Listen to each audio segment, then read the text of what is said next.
Good morning students, welcome to my channel. और आज की इस वीडियो सीरीज़ में हम अपना डिस्कशन कंटिन्यू रखेंगे अलाउंसेस और परक्यूजिट्स के ऊपर।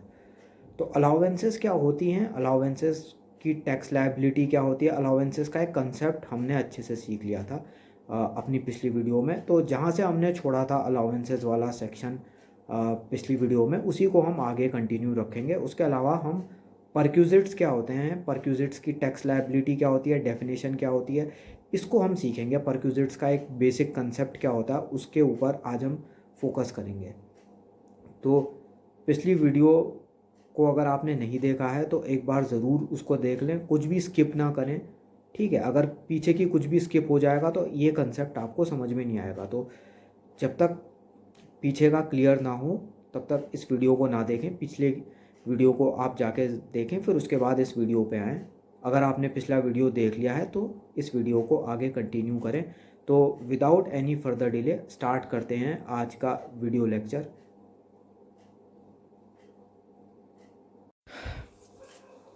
तो हम आज स्टार्ट करते हैं।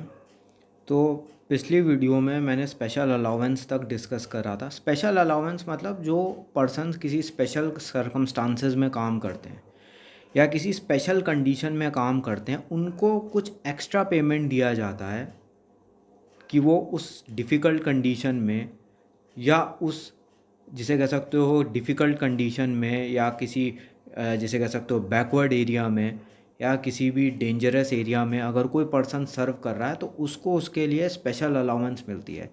स्पेशल अलाउंस का मतलब ही यही है कि कोई ऐसी स्पेशल कंडीशन है, कोई भी एक ऐसी स्पेशल कोई सर्कमस्टांसेस हैं उस पर्सन के कि उसको कुछ एक्स्ट्रा पेमेंट आपको देना पड़ता है। जैसे एक होती है इसमें अंडरग्राउंड अलाउंस। अंडरग्राउंड अलाउंस होती है उन पर्सन्स के लिए जो माइंस में वर्क करते हैं। तो जो भी माइनर्स हैं, माइंस में वर्क करते हैं, उनके लिए जो अलाउंस होती है, या जो हिल एरियाज़ में जो वर्क करते हैं उनको अलाउंस मिलती है, या किसी जो बैकवर्ड एरिया में वर्क करते हैं उनको अलाउंस मिलती है। उसके अलावा इंसर्जेंसी अलाउंस होती है कि जो भी इंसर्जेंसी वाले रीज़न है, जहाँ पे भी जैसे सीआरपीएफ के जो भी पर्सन जो नक्सलाइट एरियाज़ में जिनकी पोस्टिंग होती है, ठीक है, तो ऐसे जहाँ पे भी टेररिज्म या इंसर्जेंसी का थ्रेट है, वहाँ पे अगर किसी भी मतलब सीआरपीएफ के या आर्मी ऑफिसर को अगर आप पोस्ट कर रहे हो वहाँ पे, तो उसके लिए उसको वो अलाउंस मिलता है। स्पेशल अलाउंस मतलब कि किसी भी स्पेशल सर्कमस्टांस में अगर कोई पर्सन काम कर रहा है या किसी ऐसी कंडीशन में वो काम कर रहा है जिसमें कोई एक्स्ट्रा रिस्क है, ठीक है, तो क्योंकि वो उस एक्स्ट्रा रिस्क वाली एक परिस्थिति में वो काम कर रहा है, तो उसको कवर करने के लिए उसको एक एक्स्ट्रा अलाउंस दे दी जाती है, ठीक है। तो अब स्पेशल अलाउंस जो होती है वो एग्जेम्प्ट होती है, ठीक है, कि जो भी स्पेसिफाइड जो स्पेशल अलाउंस, इसमें आपको सिर्फ इतना याद रखना है कि जो जो स्पेशल अलाउंस के जितने टाइप हैं वो सभी आ जाते हैं इसमें। तो इसलिए नोटिफाइड वर्ड का उतना ज़्यादा सिग्निफिकेंस नहीं है, मतलब जितने भी जो स्पेशल अलाउंसेस होते हैं वो एग्जेम्प्ट ही होते हैं।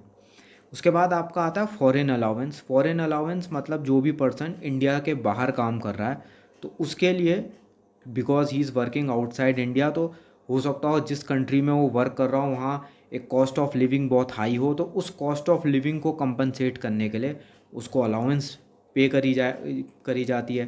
तो जो भी एम्प्लॉयर होगा, ठीक है, वो अगर अपने किसी एम्प्लॉय को बाहर भेज रहा है ऑन सम ऑफिशियल ड्यूटी, ठीक है, तो जितने टाइम वो बाहर रहेगा उतने टाइम के लिए उसको एक फ़ॉरेन अलाउंस पे करा जाता है कि अगर वो किसी ऐसी कंट्री में जा रहा है जहाँ पे कॉस्ट ऑफ लिविंग बहुत हाई है, तो उसकी हाई कॉस्ट ऑफ लिविंग को कवर करने के लिए उसको स्पेशल अलाउंस पे करा जाएगा, ठीक है।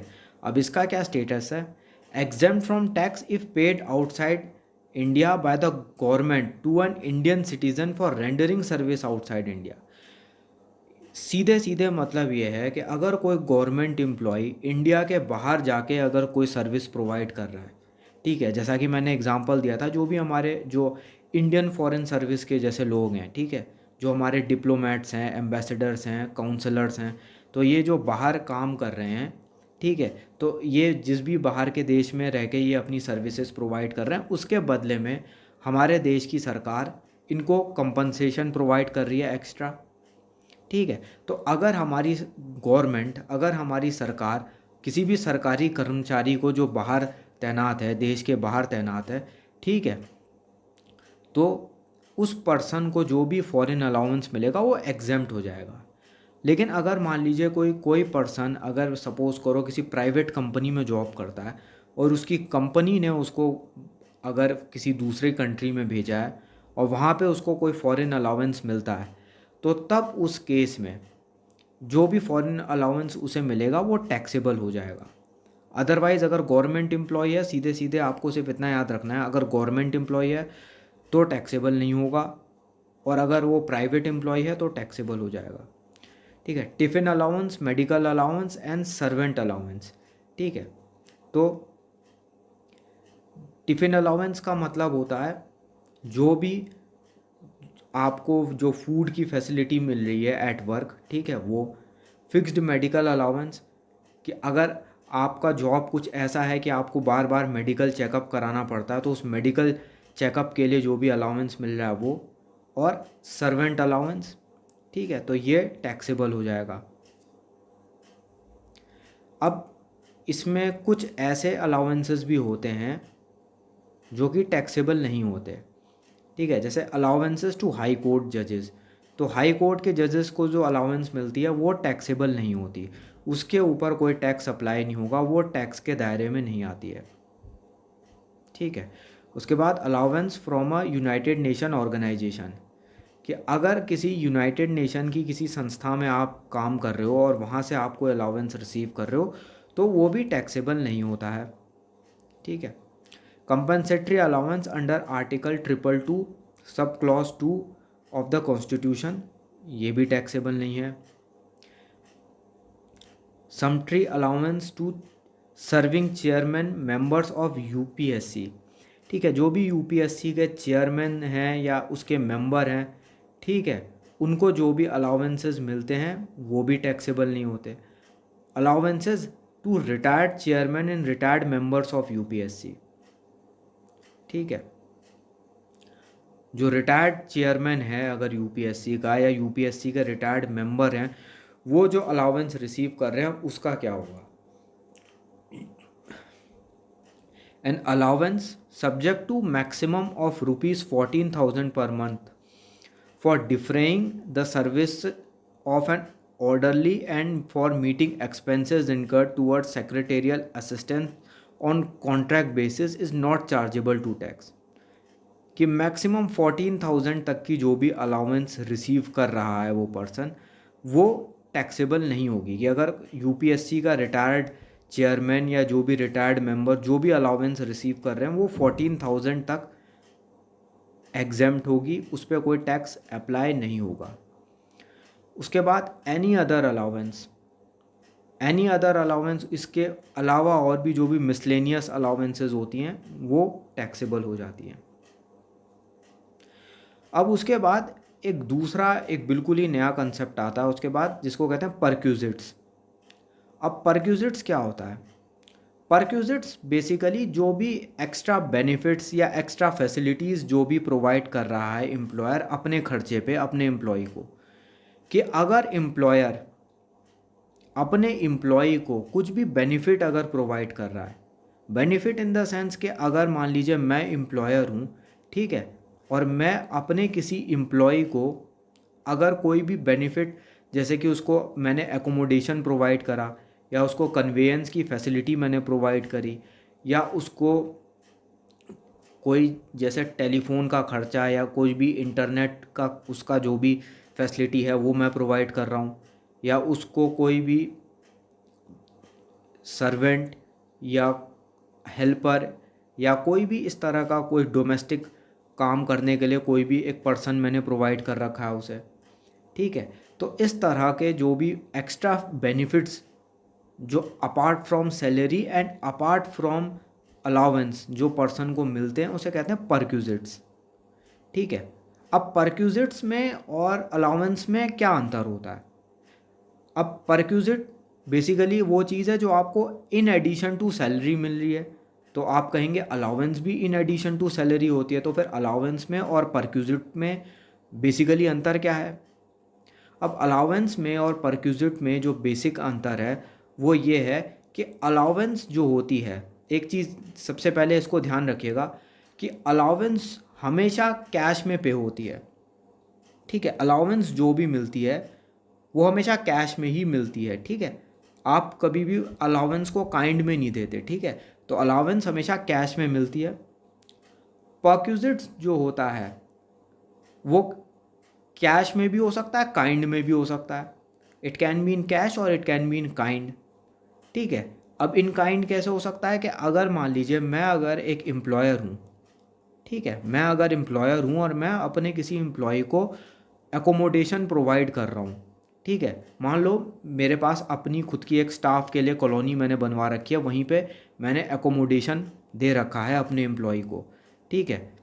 तो वो बेसिकली क्या है, वो एक परक्यूजिट है, वो एक बेनिफिट है, ठीक है। मैं उसको कोई पैसे नहीं दे रहा हूँ, उसको कोई कैश उसके हाथ में नहीं रख रहा हूँ, सिर्फ उसको बेनिफिट दे रहा हूँ, ठीक है, कि वो मेरे साथ काम कर रहा है, वो मेरा एम्प्लॉय है, तो उसको मैंने ये बेनिफिट दे दिया, ठीक है। या फिर अगर कोई पर्सन, अगर उसको मैंने कोई भी कार प्रोवाइड कर रखी है, कोई कंपनी की कार है या कोई भी व्हीकल मैंने उसे प्रोवाइड कर रखा है, या अगर व्हीकल का मैं उसको, व्हीकल के साथ साथ मैंने उसको कोई ड्राइवर भी प्रोवाइड कर रखा है, तो ये बेसिकली क्या है, ये उसके बेनिफिट्स हैं जो मैं उसको दे रहा हूँ। मैं अगर उसको एक कार प्रोवाइड कर रहा हूँ, कार के साथ मैं एक ड्राइवर प्रोवाइड कर रहा हूँ, ठीक है, तो उसको बेनिफिट दे रहा हूँ मैं उसके हाथ में कोई कैश नहीं रख रहा हूँ, वो उसकी सैलरी में उसको जोड़ के नहीं दे रहा हूँ, वो तो मैंने उसे प्रोवाइड कर रखा है, ठीक है। वो तो मैंने एक अपनी विल से, अपनी मर्ज़ी से उसको, उस एम्प्लॉय को बेनिफिट प्रोवाइड कर रखा है, ठीक है। तो ये सबसे बड़ा डिफरेंस होता है कि परक्यूजिट्स जो हैं वो काइंड में होते हैं, जबकि जो अलाउंसेस होती हैं वो हमेशा कैश में ही पे करी जाती हैं। उसके अलावा एक जो दूसरा इम्पॉर्टेंट जो डिफरेंस है परक्यूजिट्स और अलाउंस के बीच में, कि परक्यूजिट्स जो होती हैं वो हमेशा पर्सनल बेनिफिट के लिए दी जाती हैं। यूजुअली इसमें एम्प्लॉई के पर्सनल बेनिफिट के लिए या एम्प्लॉई की किसी फैमिली मेम्बर के पर्सनल बेनिफिट के लिए वो दी जाती हैं, ठीक है। जैसे अगर मान लीजिए कि अगर मैं किसी एम्प्लॉय को, ठीक है, मैं अगर एम्प्लॉयर हूँ, आप मान के चलो, और मैं अपने किसी एम्प्लॉय को हाउसिंग फैसिलिटी प्रोवाइड कर रहा हूँ, ठीक है, उसको एकोमोडेशन मैंने प्रोवाइड कर रखा है, तो जब मैं उसको एकोमोडेशन प्रोवाइड कर रहा हूँ तो उसको सीधे सीधे इससे पर्सनल बेनिफिट हो रहा है या उसके फैमिली मेम्बर को पर्सनल बेनिफिट हो रहा है, ठीक है। तो एम्प्लॉय के हमेशा एक पर्सनल बेनिफिट के लिए ही दी जाती हैं, जबकि अलाउंस यूजुअली क्या होती है, अलाउंस एम्प्लॉय के पर्सनल बेनिफिट के लिए भी हो सकती हैं और किसी भी एम्प्लॉय के, उसको ड्यूटी के समय, ताकि कोई परेशानी ना हो, या ड्यूटी के समय या ड्यूटी के पर्पज़ से अगर वो कुछ भी करता है तो उसमें कोई उसको कोई ऑब्स्ट्रक्शन ना आए, तो इसके लिए मैं उसको दे रहा हूँ, ठीक है। मैं अगर किसी पर्सन को, अगर जैसे कोई ट्रैवलिंग अलाउंस होता है, ठीक है, टीए मैं उसको दे रहा हूँ, ठीक है, मैं अगर उसको टीए देता हूँ तो मैं इसलिए दे रहा हूँ कि अगर उसको ट्रैवल करना पड़ेगा फॉर सम ऑफिशियल पर्पस, तो उसका वो खर्चा वहाँ से कवर हो जाए। तो मतलब जो भी अलाउंस दी जाती हैं, वो अलाउंस जो हैं वो ज़रूरी नहीं है कि वो एम्प्लॉय के पर्सनल बेनिफिट के लिए ही दी जाएं, ठीक है। उसमें एम्प्लॉय का पर्सनल बेनिफिट हो भी सकता है, नहीं भी हो सकता है, ठीक है। लेकिन परक्यूजिट्स हमेशा एम्प्लॉय के पर्सनल बेनिफिट के लिए ही होती हैं, ठीक है। अगर किसी को, ठीक है, मैं अगर कोई भी अलाउंस देता हूँ, ठीक है, तो अब अलाउंस में अगर मान लो किसी को मैं एचआरए दे रहा हूँ, मैं हाउस रेंट अलाउंस दे रहा हूँ, मैं किस लिए दे रहा हूँ, मैं इसलिए दे रहा हूँ ताकि वो एम्प्लॉय जो है, ताकि उसको रेंट पे करने में कोई दिक्कत ना हो, क्योंकि अगर वो रेंट पे करने की उसको टेंशन नहीं रहेगी तो वो एफिशिएंटली काम कर पाएगा मेरे लिए, ठीक है। तो मैंने उसका एक रेंट का थोड़ा सा मैंने खर्चा कवर कर दिया, लेकिन उसमें ज़रूरी नहीं है कि पूरा बेनिफिट जो है एम्प्लॉय को ही मिल रहा है, ठीक है। एम्प्लॉय को सिर्फ उसका एक पार्ट मिल रहा है बेनिफिट का, क्योंकि इसमें मेरा भी पार्ट ये है कि अगर मैंने उसको, उसके हाउस रेंट को मैंने कवर कर दिया तो ठीक है, उसका भी वहाँ पे टेंशन कम हो जाएगा, तो वो बिना किसी प्रॉब्लम के मेरे लिए काम कर पाएगा पूरी एफिशिएंसी पे। तो ये डिफरेंस होता है परक्यूजिट्स में और अलाउंस में, ठीक है। अब मैंने उसको एक पूरा जिसे कह सकते हो एकोमोडेशन ही प्रोवाइड कर दिया, मैंने उसे कंपनी, मैं एक कंपनी चलाता हूँ, ठीक है, मैंने अपनी कंपनी की ओर से उसको पूरा का पूरा एक घर एकोमोडेशन के लिए दे दिया है, ठीक है। तो उसमें सीधा सीधा उसी का पर्सनल बेनिफिट है, ठीक है। तो ये दो डिफरेंस याद रखने हैं आपको परक्यूजिट्स के और अलाउंस के बीच में, ये क्या डिफरेंस होते हैं, ठीक है। तो अब परक्यूजिट्स पे अब हम फोकस करते हैं। परक्यूजिट्स का मतलब होता है कोई भी बेनिफिट या कोई भी एक्स्ट्रा कंफर्ट्स जो एक पर्सन रिसीव कर रहा है, कोई भी एक एम्प्लॉय रिसीव कर रहा है अपनी किसी पोजीशन पे होने की वजह से। ये चीज़ ध्यान रखिएगा कि जो परक्यूजिट्स मिलते हैं वो ज़रूरी नहीं है सारे एम्प्लॉयज़ को मिले, ठीक है। एक बार के लिए जो अलाउंसेस होती हैं वो तो सब एम्प्लॉयज़ को मिलती हैं, ठीक है, वो चाहे कोई लोअर ग्रेड का एम्प्लॉय हो चाहे कोई हाई रैंकिंग ऑफिसर हो। तो लोअर रैंक और हाई रैंक का जो भी पर्सन है उसको मिलनी ही है अलाउंस। बस ये होगा उसमें डिफरेंस के जो जो हाई रैंक वाला जो भी पर्सन होगा उसको ज़्यादा मिलेगी, जो लोअर रैंक वाला होगा उसको कम मिलेगी, लेकिन मिलेगी सबको। बट परक्यूजिट्स जो होते हैं वो यूजुअली सिर्फ हाई रैंक वाले जो ऑफिसर्स होते हैं या जो हाई रैंक वाले जो एम्प्लॉयज़ होते हैं उन्हें ही मिलते हैं। लोअर रैंक वाले एम्प्लॉयज़ को यूजुअली परक्यूजिट्स नहीं दिए जाते। तो परक्यूजिट्स बेसिकली क्या है, आप ये देख सकते हैं, इमोल्यूमेंट्स और benefit attach to an office और position in addition to salary और वेजेस। कि सैलरी या वेजेस के अलावा जो भी पर्सन एक्स्ट्रा बेनिफिट्स कमा रहा है अपनी किसी एक पोजीशन पे होने की वजह से, ठीक है। अब इसका एग्जांपल लीजिए, कोई अगर आईएएस ऑफिसर है, ठीक है, तो उसको एक बंगलो मिलेगा गवर्नमेंट की ओर से, कार मिलेगी ड्राइवर के साथ, और भी कई सारी उसको सर्वेंट्स और वॉचमैन और जो भी फैसिलिटीज़ हैं वो सब मिलेंगी। अब अगर कोई किसी गवर्नमेंट ऑफिस में क्लर्क है या किसी गवर्नमेंट ऑफिस में अकाउंटेंट है तो क्या उसको भी ये सब फैसिलिटी मिलती है? नहीं मिलती। क्यों? अब उसको क्यों मिल रही है, उस ऑफिसर को क्यों मिल रही है? क्यों? क्योंकि वो ऑफिसर है, वो उस पर्टिकुलर रैंक पे है। तो सिर्फ अगर आप किसी पर्टिकुलर रैंक में हो और तभी आपको कुछ बेनिफिट मिलता है तभी उसको परक्यूजिट बोला जाता है, ठीक है। तो अब परक्यूजिट्स टैक्सेबल कब कब होते हैं? परक्यूजिट्स के टैक्सेबल होने के लिए 5 कंडीशन है, आप अपनी स्क्रीन पे देख पा रहे होंगे, ए बी सी डी और ई। तो ये 5 कंडीशंस का फुलफिल होना बहुत ज़रूरी है अगर किसी भी परक्यूजिट को अगर टैक्सेबल होना है। तो अब परक्यूजिट के लिए टैक्सेबल होने की क्या कंडीशन है? सबसे पहले, allowed by an employer to his employee, कि किसी एम्प्लॉयर ने अगर एम्प्लॉय को प्रोवाइड करा है, ठीक है, अगर किसी एम्प्लॉयर ने एम्प्लॉय को प्रोवाइड अगर कर रहा है तब, ठीक है। Allowed during the continuance of employment, कि अगर जो भी पर्सन जिसको ये बेनिफिट्स दिए गए हैं या ये जो भी उसको परक्यूजिट्स मिल रहे हैं वो तभी मिलेंगे जब वो उस पर्टिकुलर पोजीशन में वो जॉब कर रहा होगा, जब वो उस पर्टिकुलर पोजीशन को होल्ड कर रहा होगा तब मिलेंगे उसे। अगर वो उस पोजीशन को होल्ड नहीं कर रहा है तब ख़त्म हो जाएंगे उसके परक्यूजिट्स भी। डायरेक्टली डिपेंडेंट अपॉन सर्विस, ठीक है, सर्विस के ऊपर डिपेंडेंट होते हैं। अगर आपकी सर्विस कंटिन्यू कर रही है तो ही आपके बेनिफिट्स कंटिन्यू करेंगे, वरना नहीं। और ये इस बात के ऊपर भी डिपेंड करता है कि आपकी पोजीशन क्या है, क्योंकि परक्यूजिट्स उसी के अकॉर्डिंग वेरी होते हैं, ठीक है। जो जितनी बड़ी पोजीशन पे होगा उसको बेनिफिट्स भी उतने ही ज़्यादा मिलते हैं, ठीक है। Resulting in a nature of personal advantage to employee, ठीक है, ये चीज़ मैंने पहले भी डिस्कस करी थी इसी वीडियो में कि पर्सनल कोई ना कोई एडवांटेज मिलना चाहिए एम्प्लॉय को, पर्सनल उसको बेनिफिट होना चाहिए, ठीक है। अब उसमें ज़रूरी नहीं है कि अगर अलाउंस में कि बेनिफिट हो ना हो, ठीक है, कि अगर मान लीजिए मैं अगर किसी को ट्रैवलिंग अलाउंस दे रहा हूँ लेकिन साथ में उसे मैं किसी काम से बाहर भी भेज रहा हूँ तो उसमें क्या एम्प्लॉय का बेनिफिट है? नहीं, क्योंकि वो जा रहा है तो वो ऑफिशियल पर्पस से जा रहा है, पर्सनली वो कुछ गेन नहीं कर रहा उससे, ठीक है, उसको कोई पर्सनल एडवांटेज नहीं मिल रहा।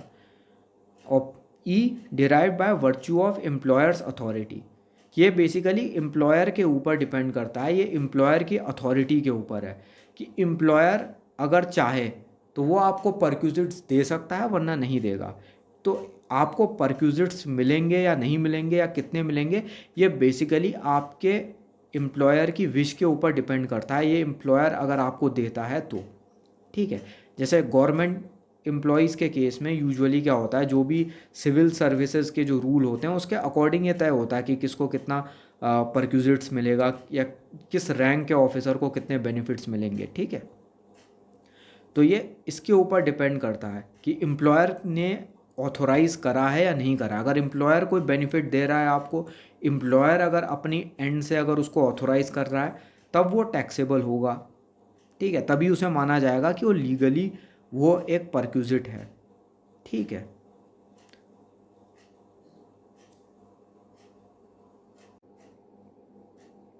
तो आज की इस वीडियो में इतना ही। आई होप आपके कंसेप्ट्स क्लियर हो गए होंगे। तो इसी को हम आगे की वीडियो में हम कंटिन्यू रखेंगे, और कोई भी आपके डाउट्स हों तो कमेंट सेक्शन में ज़रूर उसको मेंशन करिए। मैं कोशिश करूँगा सभी के सभी कमेंट्स को रिप्लाई करने की। अगर कोई भी आपकी क्वेरीज़ हैं तो वो भी आप इसको ज़रूर मेंशन करें कमेंट सेक्शन में। तो मिलते हैं अगले वीडियो में। Thank you for watching.